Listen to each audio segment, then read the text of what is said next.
Bonjour les enfants. Alors aujourd'hui, nous allons parler de nouveau des êtres vivants. N'hésite pas à mettre la vidéo en pause lorsque tu souhaites réfléchir à une question. Alors déjà, pour se rafraîchir un petit peu la mémoire, quelles sont les caractéristiques d'un être vivant? C'est ce que nous avons découvert la semaine dernière. Alors ce sont la respiration, la croissance, l'alimentation et la reproduction. Certains êtres vivants peuvent aussi se déplacer, mais souviens-toi, un arbre est un être vivant, mais il ne se déplace pas pour autant. Alors les choses comme les cailloux, les rivières et les objets comme les jouets, les stylos, les tables ne sont pas des êtres vivants, d'accord? Parce qu'ils n'ont pas les quatre caractéristiques que nous avons énoncées précédemment. Te souviens-tu quelles sont les deux grandes familles d'êtres vivants? Alors, il y a les animaux et les végétaux. Alors nous, les humains, on fait partie de la famille des animaux. Alors cette famille des animaux, elle est très grande, mais elle possède ce qu'on appelle des sous-familles. Un petit peu comme la grande famille des déterminants. Tu te souviens, on les avait classés en petites familles parce qu'ils étaient trop nombreux pour qu'on s'en souvienne.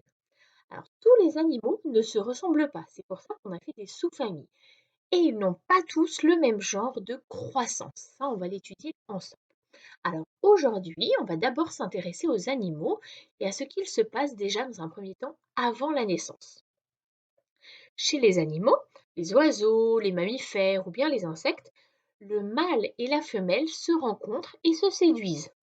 Ils se reproduisent et c'est comme ça qu'ils ont des petits, d'accord, des bébés. Observons le document qui s'affiche. Qu'est-ce que tu peux me dire sur les différences physiques entre le pan mâle et le pan femelle? D'après toi, pourquoi le pan mâle fait-il la roue?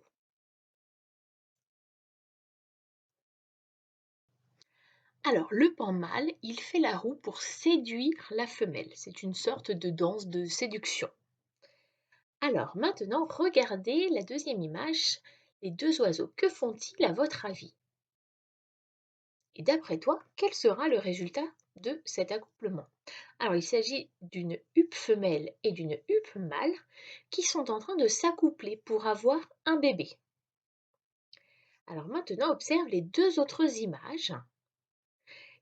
Quelles sont les différences physiques que tu peux observer entre le mâle et la femelle chez le cerf?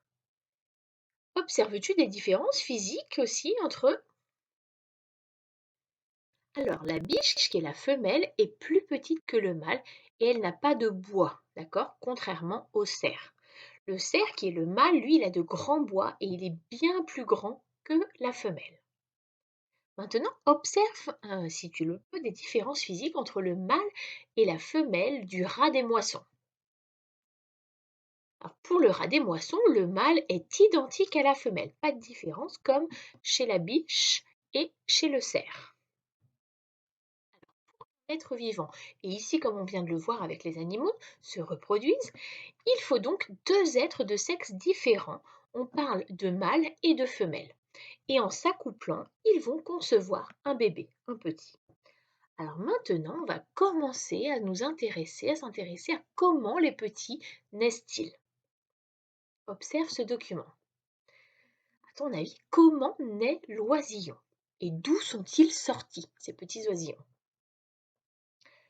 Tu peux mettre la vidéo en pause si tu as besoin de temps pour réfléchir. Alors l'oisillon, il sort d'un œuf et quand il sort, on dit que c'est l'éclosion.